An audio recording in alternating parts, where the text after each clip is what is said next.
Assalamualaikum warahmatullahi wabarakatuh.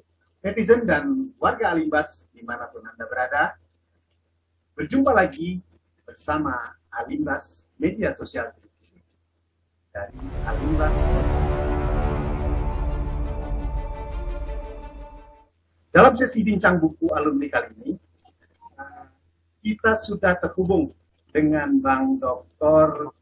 Azhari Akmal Tarijang di Medan. Dia adalah seorang akademisi yang cukup produktif, melahirkan sejumlah buku.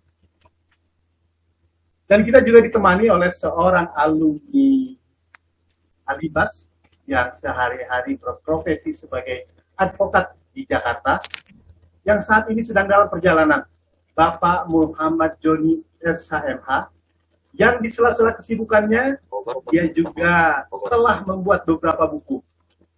Dan kabar menariknya, ini Bang Joni menjadi kontributor tetap dalam rubrik catatan harian Bang Joni.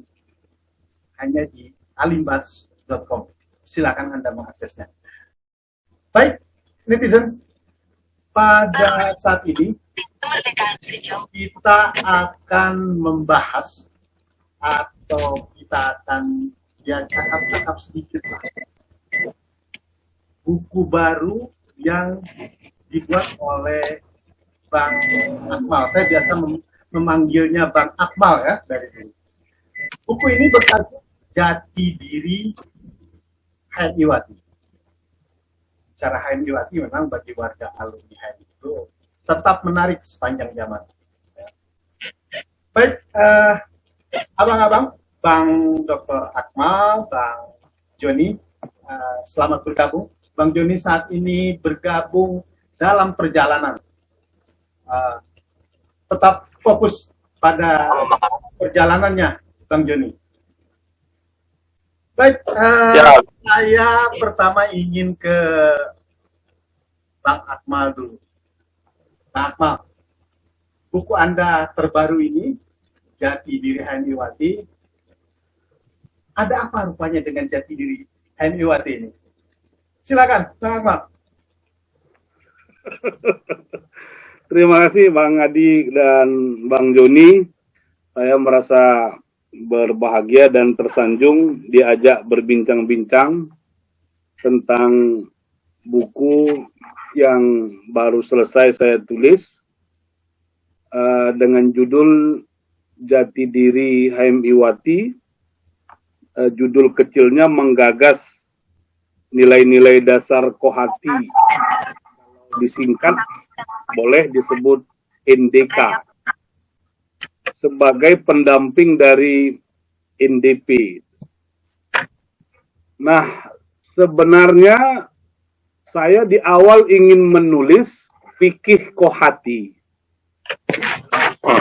Melihat aktivitas Kohati yang sedemikian rupa, saya kira perlu ada bahan bacaan.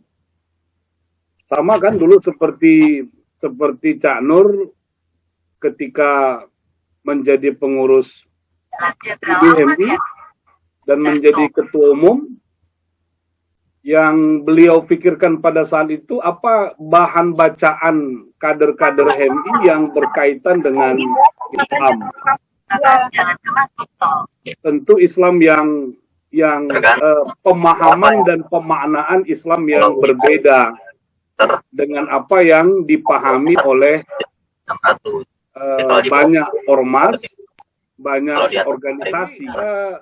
Memang saya membayangkan menulis fikih Kohati. Fikih Kohati itu bukan dalam makna fikih hukum-hukum ya, tapi fikih pada konsep asalnya dulu, yaitu dalam arti al-fahmu.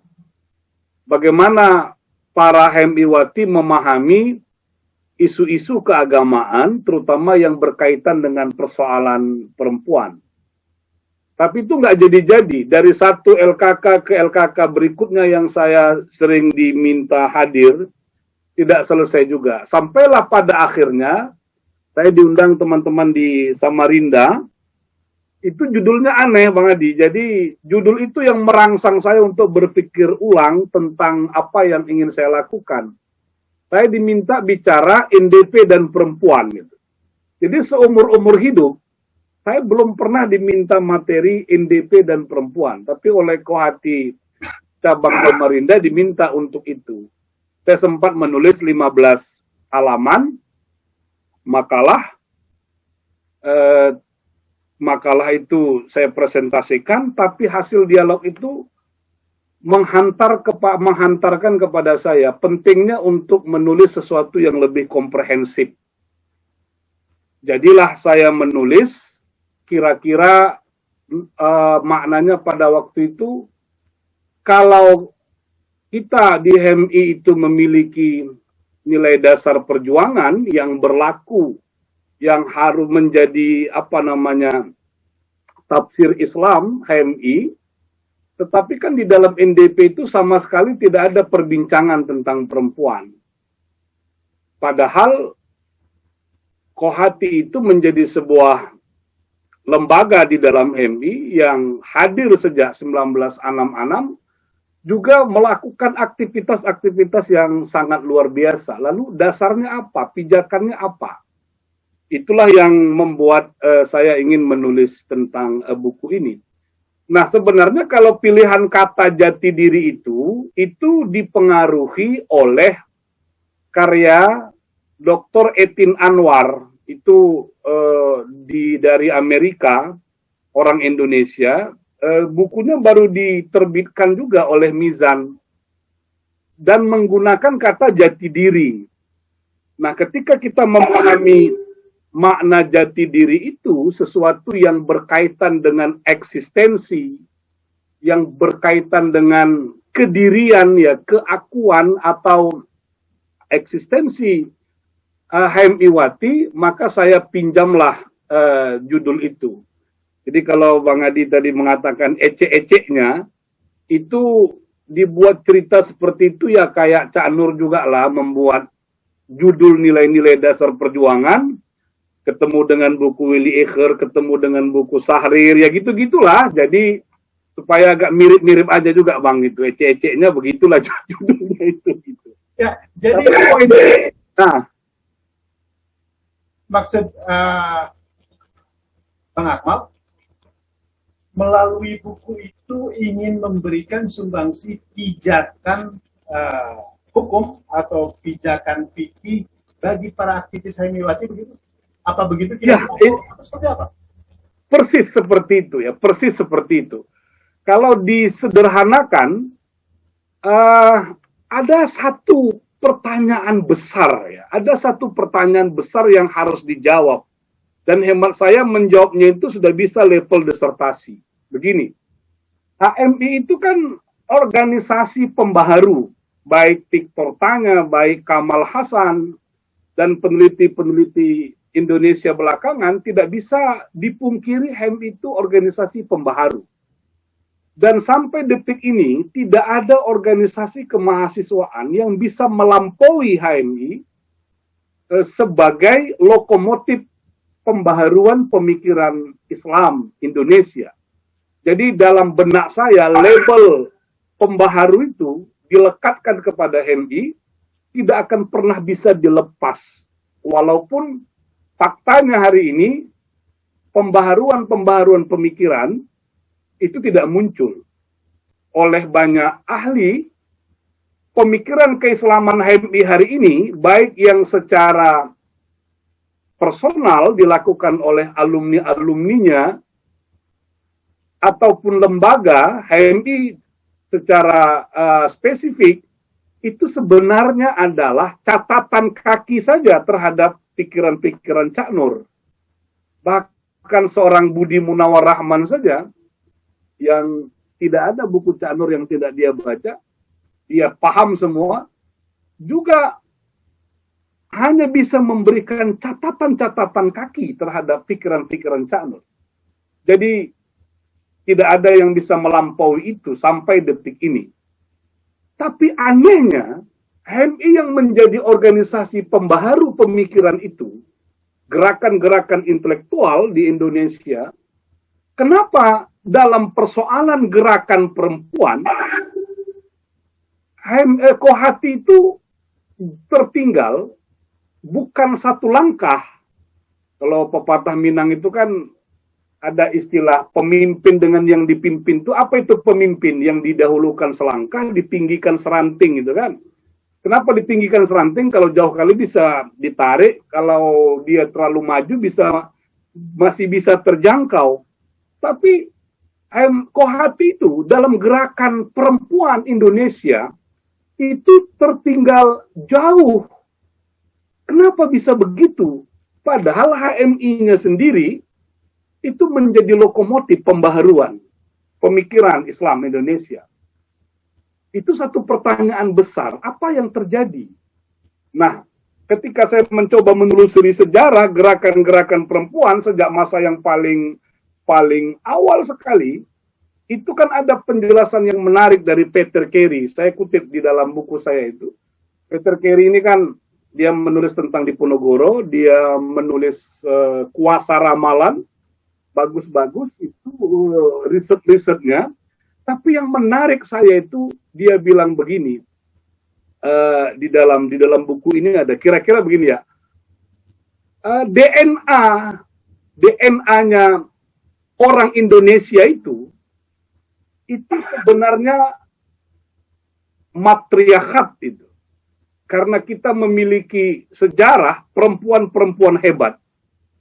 Mulai dari ratu-ratu di Aceh, mulai di Sumatera Barat, Kalinyamat, kemudian banyak sekali. Tapi kata dia, kenapa semakin ke belakang itu mengalami perubahan besar? Apakah mungkin ini disebabkan karena penjajahan kolonial Belanda atau faktor Islam?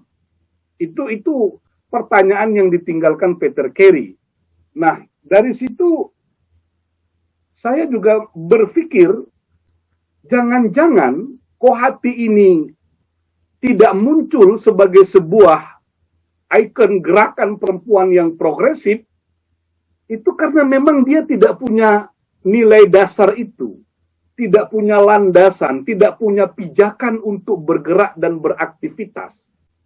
Akhirnya, dalam pengamatan saya, Kohati itu selalu saja mengalami kebingungan. Ketika LKK dilakukan, konsep-konsep keperempuanan, misalnya mereka bicara tentang gender, mereka bicara tentang keadilan, dan seterusnya. Rujukannya kemana itu? Kemana rujukannya? Nah, itu yang dugaan saya bisa jadi keliru, tetapi asumsi saya, gerakan-gerakan Kohati tidak muncul dalam persoalan keperempuanan, pembelaan terhadap ketidakadilan, pembelaan terhadap diskriminasi gender atau hal-hal yang berkaitan dengan peminggiran hak-hak perempuan itu disebabkan karena Kohati kita memang tidak memiliki nilai-nilai dasar itu. Maka buku ini mencoba menawarkan itu, ya, menawarkan supaya dia bisa menjadi pijakan-pijakan. Dengan kata lain, ya tentu harapannya kalau saya berpikir buku inilah menjadi satu-satunya, tentu tidak. Tetapi dengan hadirnya buku ini, Kohati mulai berpikir untuk merumuskan nilai dasarnya yang itu nanti akan menjadi landasan gerakan-gerakan perempuan ke masa depan. Kira-kira begitu, Bang Andi. Oke, Akmal, satu hal lagi. Kalau demikian, pertama kami mencatatnya bahwa buku ini bukanlah sekedar catatan kritis Dr. Azhari Akmal terhadap HMI yang kini berusia 70 tahun, tetapi juga mencoba memberikan panduan pada aktivitas Kohati. Nah, pertanyaannya, berarti buku ini ditujukan untuk HMI, bukan untuk publik. Jadi gimana? Ya. Kalau kita bisa memilah itu, yang pertama tentu dikhususkan buat Kohati. Nah, buku Kohati itu kan ini ya, yang ditulis Bang Agus Salim, mencatat 1966 sampai 1994. Yang kedua, buku ini yang editornya Kak Ida Ismail Nasution, Kohati mengakar ke dalam untuk meraih asa. Kalaupun mau disebut, yang ketiga itu biografinya Kak Aniswati. Sepanjang yang saya tahu tidak lebih dari 3 buku itu yang bicara tentang Kohati. Betapa miskinnya khazanah Kohati itu, padahal dia lahir tahun 66. Dan buku ini hadir untuk mengisi kekosongan itu. Makanya saya bicara di bab 1 tentang gerakan-gerakan perempuan, yang sebenarnya pesan dari buku itu, HEM itu memiliki Kohati atau HEM Iwati harus memiliki kesadaran historis. Indonesia itu memiliki pejuang-pejuang wanita hebat yang spiritnya harus mereka tangkap. Jadi kehadiran Kohati itu, walaupun saya dalam buku ini mengatakan malu-malu menyebut pemberontakan, tapi saya mengatakan pemberontakan diam-diam terhadap ketidakadilan HEM Iwan, terhadap HEM Iwati sejak masa-masa yang paling awal, maka mereka memberontak, tetapi ketika mereka berhasil melahirkan Kohati, tapi Kohati itu kiprahnya dalam konteks nasional tidak muncul sama sekali. Disertasinya Neng Dara Apiah tentang organisasi Muslim progresif, feminis Muslim progresif itu, saya lupa judul bukunya kira-kira begitu, tidak menyebut sama sekali Kohati. Dan itu banyak diambil oleh teman-teman dari yang latar belakangnya adalah NU. Dan beberapa riset yang lain juga tidak menyebut Kohati itu sebagai sebuah organisasi yang hadir untuk membela hak-hak perempuan. Secara khusus untuk itu, untuk HEM Iwati. Yang kedua, dia secara umum untuk HMI. Nah, saya di dalam buku ini mencoba betapa selama ini NDP itu juga tidak diberi perspektif perempuan. Akibatnya di dalam HMI juga kultur patriarki itu juga kuat sekali. Jadi kalau kita buat acara di cabang, di komisariat, HMI Iwan itu merasa urusan minum, menyiapkan makanan, menyiapkan minuman, itu sudah menjadi kerjanya HMI Wati. Dan Bang Adi senyum saja kalau nanti diantar oleh HMI Wati yang manis-manis itu minuman atau makanan gitu. Padahal mereka hadir bukan untuk melakukan itu sebenarnya. Jadi di dalam materi NDP, perspektif perempuan tidak muncul. Makanya saya coba untuk memberi tafsir, kira-kira kalau NDP itu diberi perspektif perempuan seperti apa? Saya mencoba menggagas. Jadi lebih banyak sebenarnya semacam percobaan intelektual Bang Adi, Bang Joni dalam buku ini, bagaimana mencoba merumuskan nilai-nilai dasar, bagaimana mencoba menafsirkan NDP dari perspektif perempuan, itu percobaan saja. Dan secara umum nanti tentu diharapkan kalau orang bertanya, kira-kira perspektif perempuan dalam pandangan HEM Iwati itu atau menurut Kohati itu seperti apa? Saya mencoba menawarkan ini bahwa nanti teman-teman di Kohati ingin merumuskan ulang, ya silakan. Karena kalau saya lihat PDK-nya itu, pedoman dasar Kohatinya itu sederhananya begini, dirumuskan tanpa melalui kontemplasi dan pemikiran yang mendalam. Jadi pedoman dasar Kohati itu dirumuskan dengan sangat-sangat sederhana, sangat-sangat dangkal, mungkin keperluannya hanya untuk munas-munas saja. Maka diperlukan sebenarnya beberapa HEM Iwati untuk berpikir lebih serius, lalu merumuskan itu. Kita akan teori yang dipakai itu kan teori perilaku ya. Orang akan berbuat, bersikap berdasarkan nilai yang dia yakini. Nilai itu akan melahirkan norma-norma, melahirkan kaidah-kaidah, lalu melahirkan perilaku. Tapi kalau nilai ini tidak muncul, ya itu sulit. Ya harapannya begitu, tetapi yang paling nyata kalau saya mau mengatakan, buku ini hadir hanya untuk menggugah M. Iwati itu. Udahlah M. Iwati, mulailah menulis tentang diri kalian, apa yang menjadi mimpi kalian, apa yang menjadi harapan kalian. Tuliskanlah itu. Makanya begitu buku ini muncul, beberapa kohati, loh kok Akmal tulis ini segala macam. Karena jawabannya, karena mereka tak menulis, saya yang menulis. Kira-kira begitu. Baik Pak Akmal, mudah-mudahan dengan hadirnya buku Jati Diri Kohati ini menjadi inspirasi bagi para Hemiwati dalam memberikan nilai-nilai dasarnya untuk menyusun mungkin pedoman dasar Kohati yang baru. Tapi kita tunggu dulu.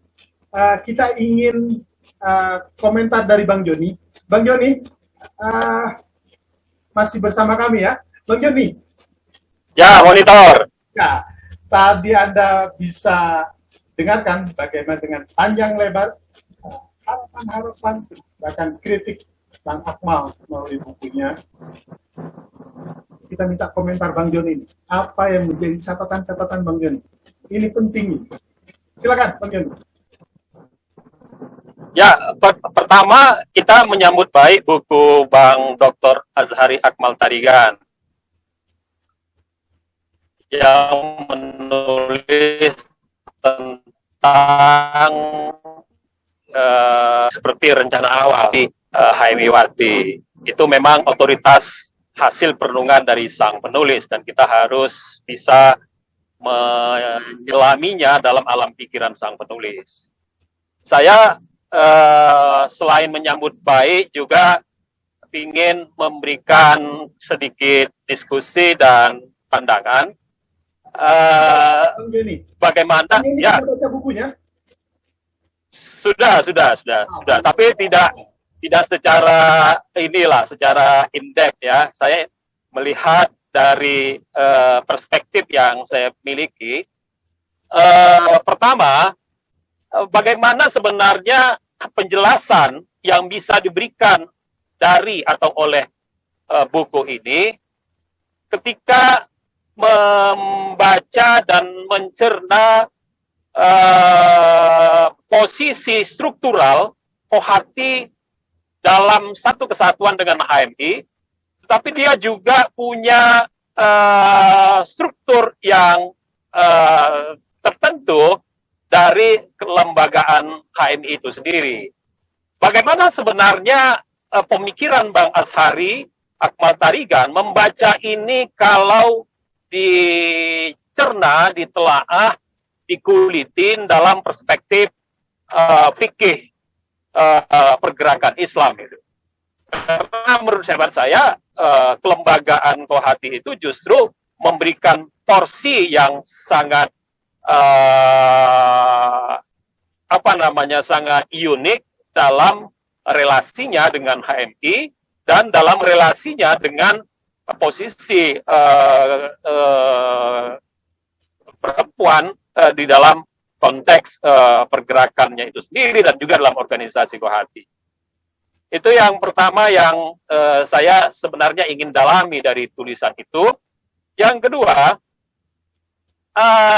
ada hal yang sedikit memang perlu kita cermati. Bisa jadi yang terjadi selama ini pada Kohati adalah adanya kekurangan dalam hal elaborasi barangkali ya. Dalam hal elaborasi apa yang menjadi paradigma platform berpikir dan school of thought, bahkan mungkin sampai lebih daripada fikih, tapi bahkan menjadi filosofi dan alam pemikiran Kohati di dalam konteksnya sebagai organisasi mahasiswa, organisasi kader, organisasi perempuan ya dalam konteks hal ini adalah pergerakan atau emansipasi lah dalam bahasa yang lain. Kira-kira mengapa Bang Akmal terkesan membacanya dengan membandingkan gerakan yang dilakukan Kohati dengan alam pemikiran. Jadi membandingkan alam pemikiran dengan gerakan. Jadi ada hal yang tidak apple to apple membandingkan pemikiran dengan gerakan. Karena mungkin pemikirannya belum dielaborasi, tetapi dalam banyak hal kegiatan, program, dan langkah-langkahnya itu berhampiran atau bersisian dengan gerakan perempuan Indonesia itu sendiri, walaupun memang perlu ditelaah apakah itu yang paling optimal dari the most optimum movement yang ada di Indonesia. Saya ingin mengatakan memang ada hal yang perlu didorong. Yang didorong itu adalah berangkat dari pemikirannya atau dari gerakannya. Itu barangkali pertanyaan simpelnya. Nah, yang ketiga, saya ingin mengkonfirmasi, kalaulah berbicara soal gerakan perempuan dan Islam sebagai rujukannya, dan pemikiran Islam tentunya termasuk di situ, dan itu tidak terbatas hanya kepada perempuan-perempuan Indonesia, apakah itu Cut Nyak dan lain-lain ya. Tetapi mengapa seakan Bang Azhari Akmal Tarigan agak rabun jauh sejarah? Mengapa tidak melihatnya sampai ke Hajar Sarah misalnya, istrinya, ibunya Ibrahim, yang berlari-lari kecil dari Safa ke Marwa, berjuang membangun peradaban demi membela anaknya, yaitu Ibrahim, bayi Ibrahim, sehingga dia mendapatkan tempat yang mulia di kawasan Ka'bah itu sendiri. Jadi teladan dari Siti Hajar dan tokoh-tokoh Islam lain, tokoh-tokoh historis, dan sebutlah di dalam riwayat kenabian yang dikenal di dalam Islam, itu tidak disentuh ke sana. Dan itu tentunya akan menjadi lebih kaya lagi. Bagaimana seorang Hajar menjadi seorang yang sangat berjuang dan menjadi pejuang membela anaknya. Dan itu yang menjadi ritual akhirnya diabadikan sebagai ritual sa'i. Dan saya kira peran itu relevan dengan perlindungan anak, di mana ketika seorang menjadi ibu dan menjadi pejuang bagi perlindungan anaknya, saya kira itu adalah bagian daripada penting kita. Perlindungan anak dan gerakan perempuan itu dua hal yang tidak bisa kita pisahkan. Jadi saya kira itu yang dapat saya berikan catatan. Tentu jauh sekali dari apa yang semestinya bisa membanding atau mengimbangi pemikiran yang sudah dituliskan oleh Dr. Azhari Akmal Tarigan. Saya kira itu Pak Host Abah Hadi. Baik, terima kasih Bang Joni. Terima kasih. Netizen, ada peran Kohati yang mungkin juga ini include sebagai peran Kain-Luhati dalam pedoman dasar Kohati. Disebutkan bahwa Kohati itu punya peran menjadi putri, istri, dan ibu yang baik. Nah, mungkin nilai dasar atau pijakannya inilah yang coba dikritik atau diberikan masukan oleh Bang Akmal. Sebelum Bang Akmal memberikan closing statement-nya, alangkah lebih baik juga kalau coba sedikit merespon beberapa catatan. Ada 3 catatan tadi dari Bang Joni. Silakan Bang Akmal. Baik, terima kasih Bang Joni. Banyak hal yang penting dari catatan-catatan Bang Joni yang diberikan terhadap buku ini. itu aspek yang tidak saya sentuh sama sekali, karena mungkin keterbatasan pengetahuan saya tentang struktur. Tetapi kalau dilihat dari sejarah, sebelum Kohati itu kan yang ada Departemen Keputrian, dan Departemen Keputrian di PBHMI lalu turun ke tingkat bawah, itu dianggap tidak memadai untuk merespon dinamika HMI-Wati yang ada di akar rumput. Itu yang tercetus ya di dalam beberapa LKK. Saya selalu bertanya, kenapa Kohati lahir? Jawaban para peserta seperti itu. Seolah-olah jadi doktrin bahwa Departemen Keputrian tidak memadai. Padahal Kohati itu lahir bukan kebijakan dari atas, tetapi dorongan dari bawah. Cabang Jakarta, Jogja, Makassar itu lebih dulu memiliki Kohati, direspon oleh PB. Bang Sulastomo mengeluarkan surat untuk mengakomodir itu, lalu dibawa di Kongres Solo. Lalu lahirlah Kohati. Nah, posisinya memang unik, ya, memang unik, dan memang dari perspektif konstitusi HMI ini mungkin Bang Joni lebih ahli untuk melihat relasi itu dengan segala macam konsekuensinya. Ya, seorang raja di sebuah tempat, tapi pada bagian yang lain dia menjadi anak buah dalam tanda petik dari raja yang sebenarnya. Saya tidak mendalami itu, dan mungkin itu menjadi catatan yang harus dikembangkan ya, atau ditulis oleh siapa-siapa yang ingin melihat Kohati itu menjadi lebih baik ya. Tapi memang kesan awalnya ingin menempatkan Kohati tidak keluar dari HMI, tetap berada di dalam, dan saya melihat penjelasan-penjelasan sejarah itu juga masih bias atau nuansa patriarkinya itu sangat kuat sekali. Misalnya Kohati itu dibandingkan pilot dengan kopilot gitu. Jadi tidak ada kesetaraan juga, padahal nilai-nilai dasar itu ingin menjelaskan kesetaraan itu. Tapi memang itu PR yang saya kira perlu dipertegas sehingga hubungannya lebih jelas. Ada contoh yang menarik sebenarnya kalau kita mau sedikit revolusioner, bagaimana hubungan Muhammadiyah dengan Aisyah itu bisa dijadikan contoh, sehingga Aisyah itu lebih dinamis, lebih otonom, bergerak, tapi spirit Muhammadiyahan tidak pernah lepas dari Aisyah. Itu satu hal. Yang kedua, ada satu pertanyaan filosofis yang memang harus kita jawab. Mungkinkah sebuah gerakan lahir tanpa dari sebuah pemikiran? Walaupun bisa jadi pemikiran itu tidak begitu jelas bagi semua orang-orang yang ada di dalam organisasi.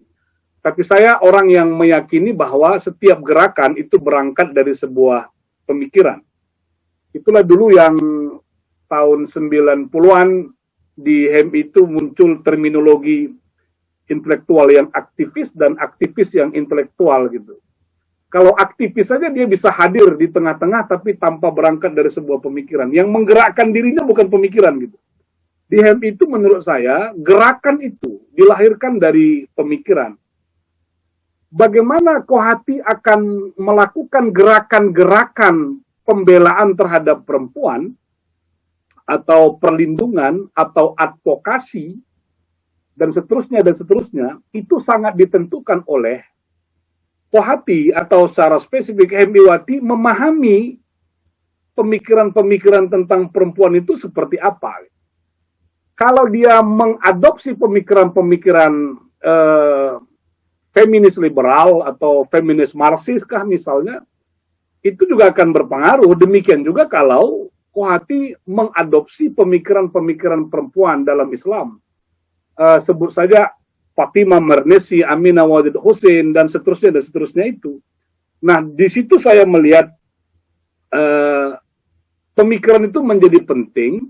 yang itu harus kita gali dari akar kita sendiri. Makanya dalam buku itu saya mulai dari berbicara tentang konsep perempuan dalam Islam, dan dalam pandangan saya HMI berada di pihak itu, ya, pemikiran-pemikiran yang progresif, tetapi tidak liberal, ya, kaitannya dengan perempuan. Yang kedua, saya juga mencoba menggali akarnya pada pemikiran Cak Nur. Tapi memang sangat disayangkan Cak Nur tidak banyak menulis tentang perempuan, malah inilah yang dikeluhkan banyak para kohati, termasuk siapa yang tokoh feminis itu, Liz Marcos Nasir, ya saya pernah ketemu beliau di Aceh, juga beberapa kohati yang lain. Sehingga kalau kohati lahir anam-anam, pada saat itu Cak Nur terpilih jadi ketua umum PBHMI, lalu berangkat ke Kongres Malang, di mana NDP konsep dasarnya dibawa di sana. Pertanyaannya, kenapa tidak ada isu-isu keperempuanan yang dibicarakan? Itu dalam benak saya sebuah persoalan yang besar juga. Walaupun kita menemukan argumen yang mendamaikan hati, tapi bukan mendamaikan intelektual, ya, mendamaikan hati. Konsep perempuan Cak Nur itu, yaitu di dalam NDP itu sendiri secara eksplisit gitu. Tapi secara implisit, ya, tapi eksplisit tidak ditemukan sama sekali. Nah, saya berpikirnya di situ, Bang Joni, ketika kita sudah memberikan sebuah perspektif tentang perempuan dalam pandangan Islam yang diyakini HMIwati, maka itu nanti akan berefek pada sebuah gerakan. Walaupun saya harus jujur juga mengatakan, sama kasusnya dengan NDP, kita memiliki nilai dasar perjuangan, tapi nilai dasar itu hari ini bukan itu yang diperjuangkan oleh kader-kader HMI. Padahal ketika dia disebut sebagai nilai dasar, bukan saja nilai-nilai dasar yang ada pada jiwa kader HMI, tetapi nilai itulah yang harus ditegakkan di Nusantara. Nilai kebebasan, nilai kemanusiaan, nilai keadilan sosial ekonomi, perkembangan sains dan teknologi, ya, orientasinya di sana. Tetapi dialah hanya tinggal konsep. Nah, di sini nanti bisa jadi benar ternyata tidak selamanya pemikiran bisa melahirkan gerakan. Ternyata gerakan-gerakan HMI hari ini tanpa pemikirannya juga muncul juga gitu. Itu jadi satu persoalan. Tetapi tentang tidak apple to apple itu saya setuju, tapi memang dasar pikirnya seperti itu. Kalau nanti kita lihat bagaimana Rahmah El Yunusiah, bagaimana tokoh-tokoh Islam, Nyai Ki Haji Ahmad Dahlan, ternyata semua didasari oleh pemahaman mereka terhadap Islam itu. Nah, yang terakhir ini memang satu perenungan yang cukup lama ketika menulis buku ini, dan saya kira Bang Joni setuju sebagai penulis juga. Terkadang kita memang harus membuat pilihan-pilihan, ya, membuat pilihan-pilihan. Memang saya berpikir untuk menarik sejarah itu terlalu jauh, walaupun ketika kita membicara tentang teori-teori gerakan perempuan, itu selalu dikatakan kalau dia hanya gerakan individu atau person tertentu, itu sebenarnya tidak bisa disebut gerakan, ya. Tidak bisa disebut gerakan. Gerakan itu harus masif, melibatkan banyak orang karena dia kesamaan ide, kesamaan visi, lalu mereka berjuang bersama. Kenapa Gerwani itu begitu cepat berkembang dan menjadi organisasi yang sangat besar? Itu disertasinya siapa namanya, Wering atau siapa itu luar biasa bagi saya.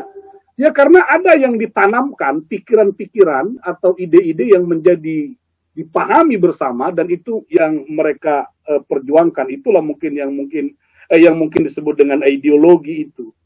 Nah, tetapi kita juga tidak harus membebek terhadap definisi itu. Saya setuju, dan itu menjadi catatan tebal yang saya tulis hari ini. Bagaimana kita juga harus mengambil inspirasi, dan saya tadi terkesan sekali saya tidak pernah berpikir kalau Hajar itu apa yang dia lakukan bisa dibaca dalam perspektif perlindungan anak ya, tapi Bang Joni bisa menjelaskan itu. Itu Bang Adi, bedanya jam terbang pengacara itu dengan kita itu di situ bedanya itu. Beliau bisa membaca itu dan saya sangat terinspirasi, dan mungkin gerakan-gerakan yang dilakukan oleh Aisyah, Fatimah itu bisa kita baca dengan perspektif kekinian itu. Saya setuju itu, dan itu nanti akan menjadi bagian dari hal-hal yang ingin dikembangkan dari buku ini. Nah, terakhir apa yang disebut Bang Adi tadi tentang fungsi perempuan dalam Kohati itu yang membaginya kepada 3, saya ada menjelaskan di dalam buku ini ketika nilai-nilai dasar itu juga kita beri penjelasan. Makna sebagai seorang istri, bahasa seorang ibu, dan sebagai seorang putri itu juga ada penjelasan seperti itu. Bahkan di bagian akhir saya juga bicara tentang spiritualitas perempuan yang sebenarnya persoalan yang terjadi di meta kosmik ya, di meta kosmik tidak ada problem, kita memang setara, tapi pada tataran kosmik itu yang sering muncul ketidakadilan dan seterusnya itu. Dan yang membuat ketidakadilan itu tetap saja laki-laki. Jadi salah satu yang ingin dikembangkan ke depan di HMI, di LK1 atau di LK2, isu-isu perempuan juga harus dibicarakan. HMI1, HMI juga harus mengerti tentang perempuan, karena kalau kita masuk kepada dunia keperempuanan, melihat apa yang terjadi di lapangan, itu sebenarnya membutuhkan pejuang-pejuang baru.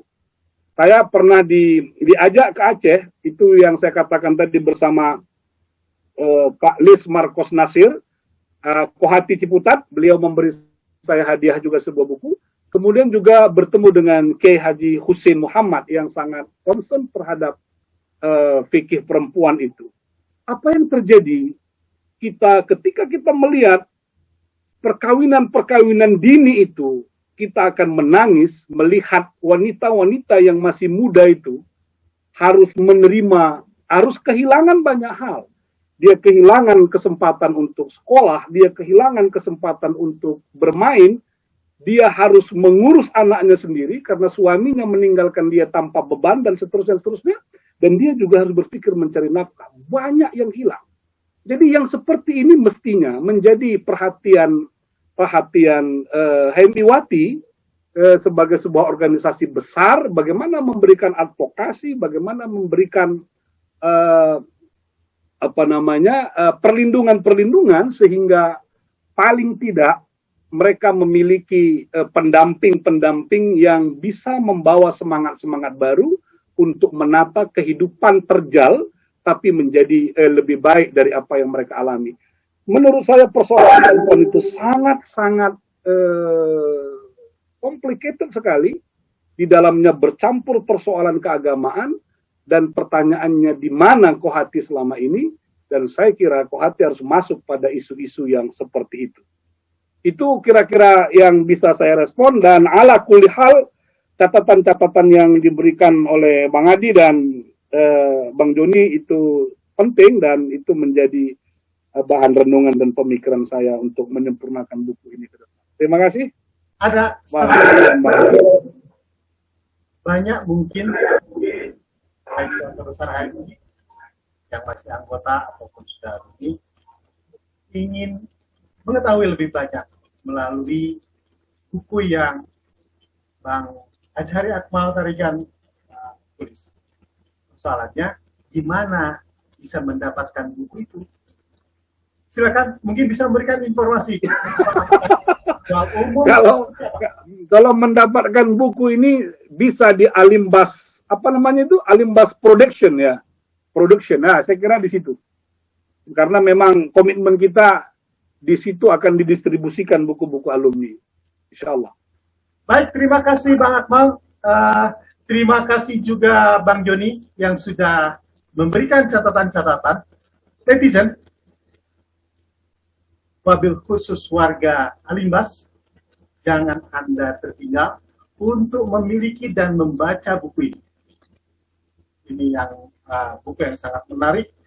Sebab dengan membaca buku ini bisa jadi Anda juga akan membuat buku yang membanding pikiran-pikiran dari Bank Akmal Tarikat.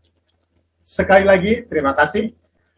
Nantikan bincang-bincang seputar buku alumni yang akan coba terus kita gelar di Alimbas TV. Terima kasih atas atensi Anda. Nantikan kabar-kabar menarik lainnya, informasi menarik lainnya dari alimbas.com. Media literasi, edukasi, dan informasi yang insya Allah mencerahkan bangsa. Saya Hadi Priyono yang memandu acara ini. Mengucapkan terima kasih dan mohon maaf jika banyak hal yang tidak patut. Sekali lagi terima kasih Bang Akmal, Bang Joni. Selamat malam. Assalamualaikum warahmatullahi wabarakatuh. Waalaikumsalam.